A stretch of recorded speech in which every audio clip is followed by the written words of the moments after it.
On continue cette émission spéciale serre avec Chantal, dans la commune de Nassogne, en province du Luxembourg. Chantal, c'est une jardinière passionnée, spécialiste du potager. Alors bien sûr, l'occasion pour Virginie d'aborder avec elle la culture sous serre.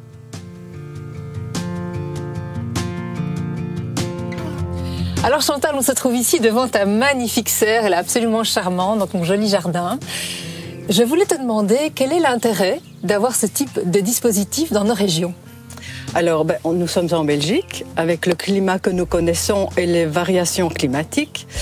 Si nous voulons être le plus possible autonomes en fruits et en légumes, c'est presque incontournable. Ce n'est pas indispensable que ce soit une serre comme celle-là, ça peut être un autre abri, mais ça me semble pas mal du tout.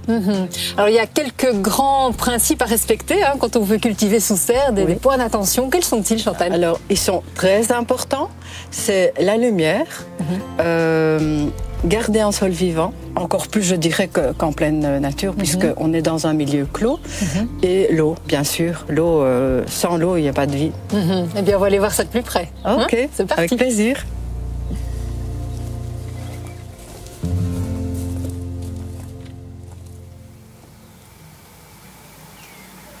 Bien, nous voici dans ta serre. Elle est absolument magnifique avec cette façade en pierre du pays, le bois, etc. On aimerait avoir la même chez soi. Alors, moi, ce qui me frappe quand on entre ici, c'est les carreaux. Ils sont super propres. J'imagine que c'est de l'entretien, évidemment, pour garder cette lumière. Effectivement, pour garder une serre lumineuse et permettre aux légumes de pousser en bonne santé, il faut nettoyer les carreaux 2 fois par an avec de l'eau vinaigrée, simplement, pour laisser bien passer les rayons du soleil. Alors, il faut quand même de l'ombrage aussi. Si on a une serre plein sud, plein soleil tout le temps, ça ne va pas non plus. Non plus, donc l'ombrage, il est multiple. Soit on va planter des plantes grimpantes comme une vigne, un kiwi, soit on va passer de la chaux à l'extérieur, elle va s'en aller dès qu'il pleut, soit si on a un peu les moyens, on achètera alors des voiles occultants. Alors un deuxième élément qui m'a frappé en entrant, c'est que tout ton sol est paillé, tu nourris le sol de ta serre.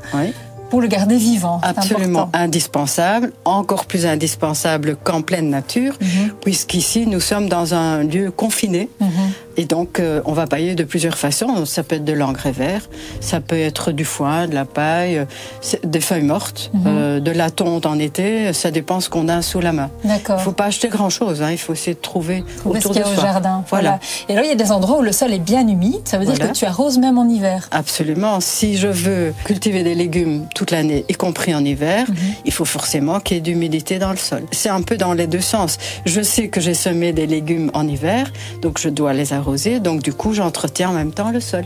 D'accord. Donc c'est un peu un ensemble. Tu la récupères aussi, avec des tonneaux, des gouttières, récupération de l'eau de pluie, parce que l'eau du robinet n'est pas idéale pour ça. Absolument pas. Donc d'abord, l'eau de pluie est gratuite. Elle est de meilleure qualité pour les légumes. Donc le jour où nous concevons une serre ou peu importe un abri, c'est de réfléchir à toute possibilité de récupération. Ça peut être un seau, ça peut être un tonneau, ça peut être tout ce qu'on peut avoir pour un jour utiliser cette eau pour arroser la terre et les légumes. Alors je vois aussi qu'il y a des petits trous d'aération un peu partout, l'air doit circuler aussi. Absolument. Donc ici, dans cette serre-ci, c'est une chose à laquelle on a pensé en la concevant. On a laissé de l'aération entre le toit et le reste de la structure.